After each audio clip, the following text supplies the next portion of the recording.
Hi everybody, and welcome back to Lost Genre Mother-in-Law Stories. The silver lining of having a bad mother-in-law is that you get to learn what type of parent-in-law you want to be when you're older. That's the case for many daughter-in-laws, as we've seen.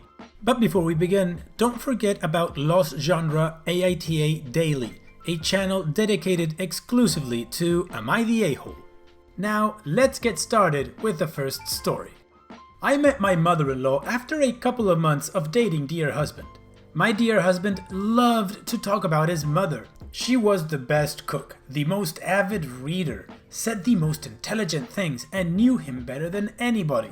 She made all his clothes when he was little and baked everything from scratch. She used to hand paint china plates and everyone loved them because they were the best.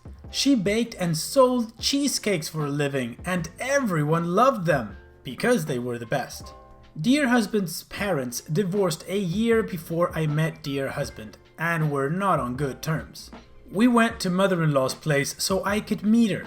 The door was locked, she was nowhere to be seen, and when we called her, we heard her mobile ringing inside the house. She left it. We waited for an hour, then we went to the rec room for another 2 hours. We were all tired, hot and cranky. Dear husband had spoken to her early in the morning. It was about 3 p.m. at this point, and she knew we were coming. We decided to give it another 30 minutes and then leave. She shows up about 15 minutes later, stinking drunk. She was at her friend's place and they lost track of time. She completely blubbered over my dear husband and started crying. She said how she was so happy to see her handsome blue boy and immediately started complaining about how my future father-in-law didn't give her money.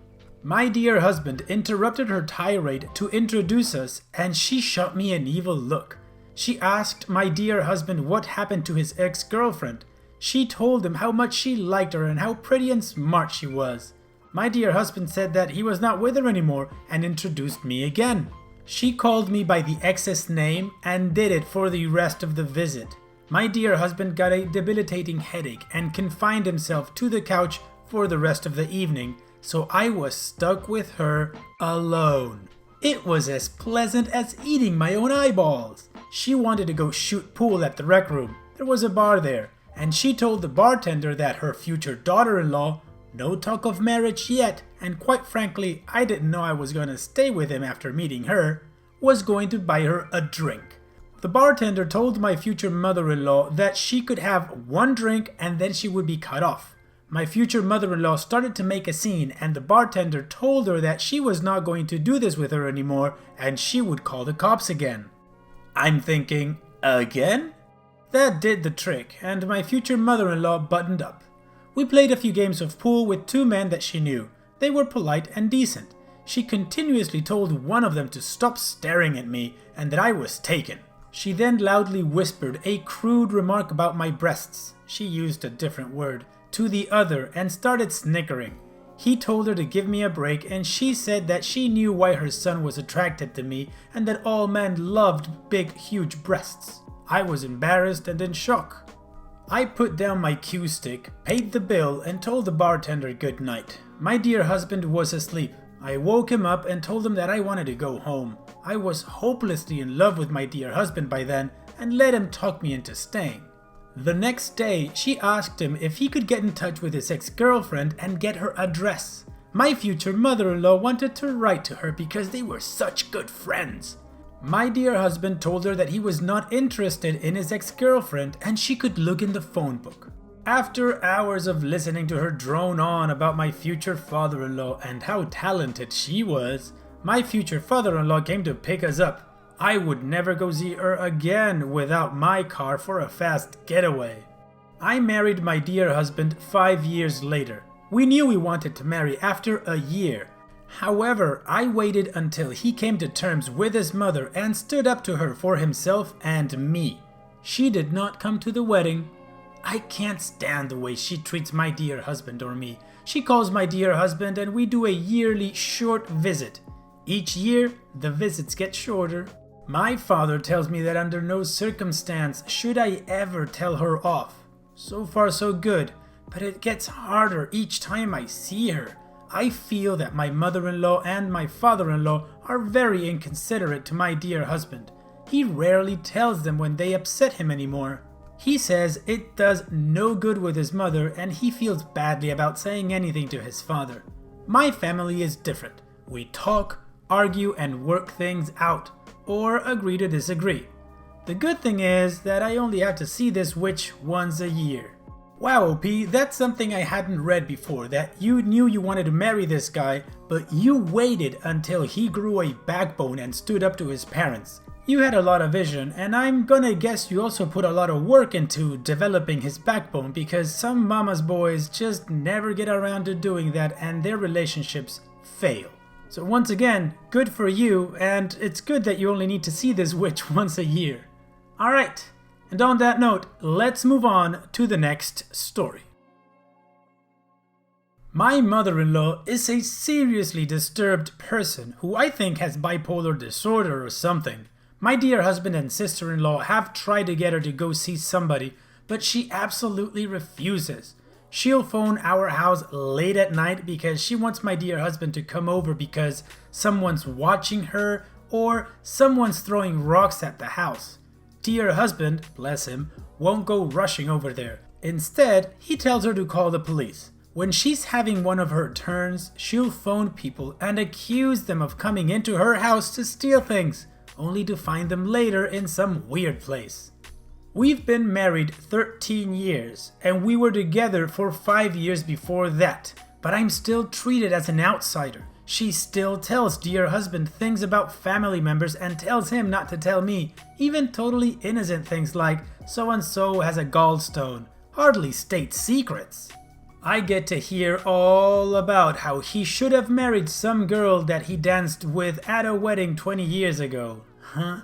Because her dad is filthy rich, and when the girl ended up marrying somebody else, he gave her husband a really good job, and now they live in a $300,000 house, and that could have been you. This is when I'm sitting right there.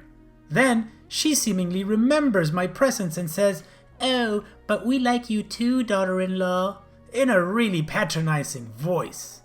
When we announced that we were getting married, she said that she and father-in-law, who luckily for him passed away 4 years ago, she was emotionally abusive to him, would pay for the liquor at the reception. Then, over the time as we were planning the wedding, she constantly threw tantrums about things she didn't agree with and said that she wouldn't come to the wedding and wouldn't pay for the liquor. She also phoned both my mother and my stepmother and flipped out on them for things they had supposedly done wrong. The last time she said she wouldn't pay for the liquor was 3 days before the wedding. Dear husband was all worried because we didn't have any money budgeted for liquor ourselves. I said, I don't care, I don't need booze at my wedding, and if anyone asks me why we don't have any, I'll tell them. Then, on the day of the wedding, she was all sweetness and light to everybody. And she even got up at the reception to make a little speech welcoming me into the family.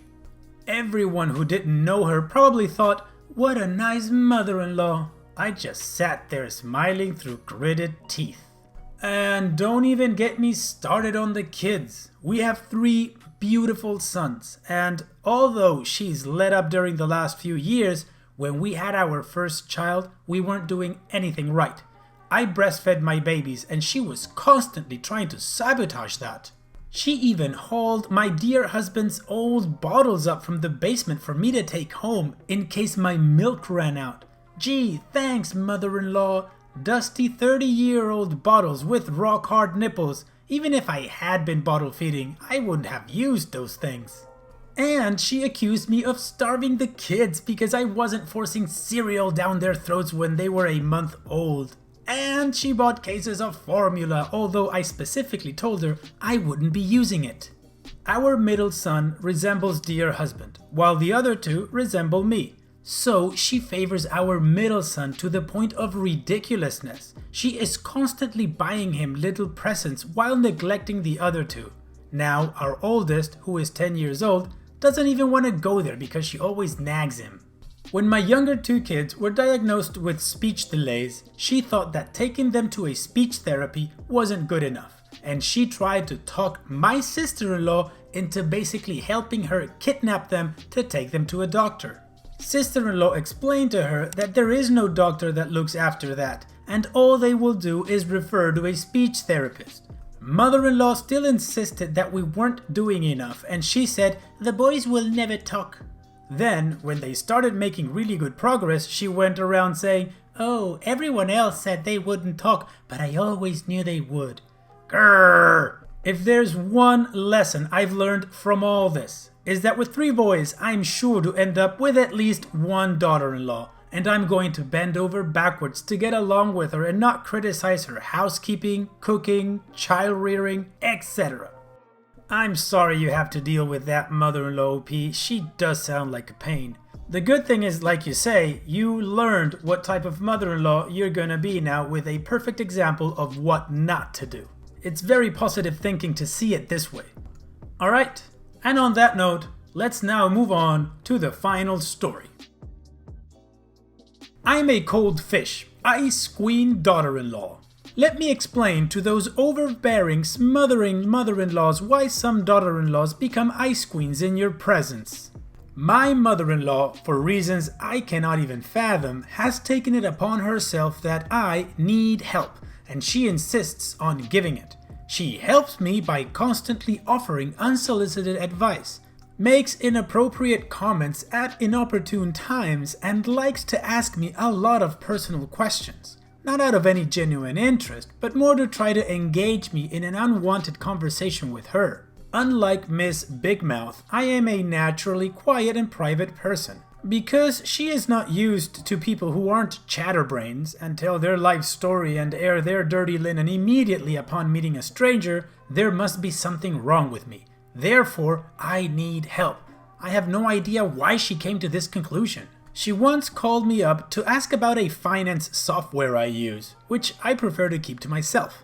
Unfortunately, my husband made the mistake of telling her this, so now the whole world knows. She was telling one of her friends about how I use it and that she will ask me about it and let her know if it's a good software for her.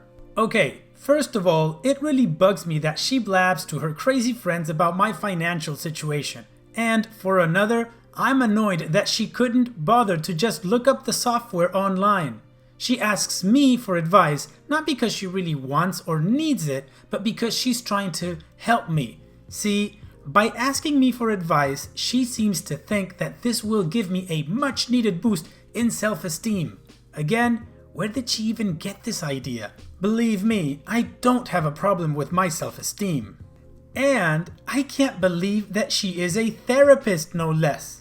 She doesn't realize that the more she pushes me or tries to help me, the more I want to run away from her. I don't understand where she picked up this concept that I needed help. Her presumptuousness baffles and offends me.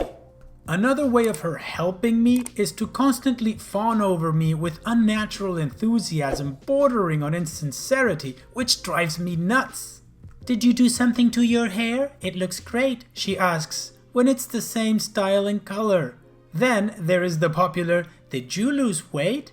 I don't diet and I'm not body conscious enough to care. "You look different. Did you change your makeup?" No, it's the same old brand.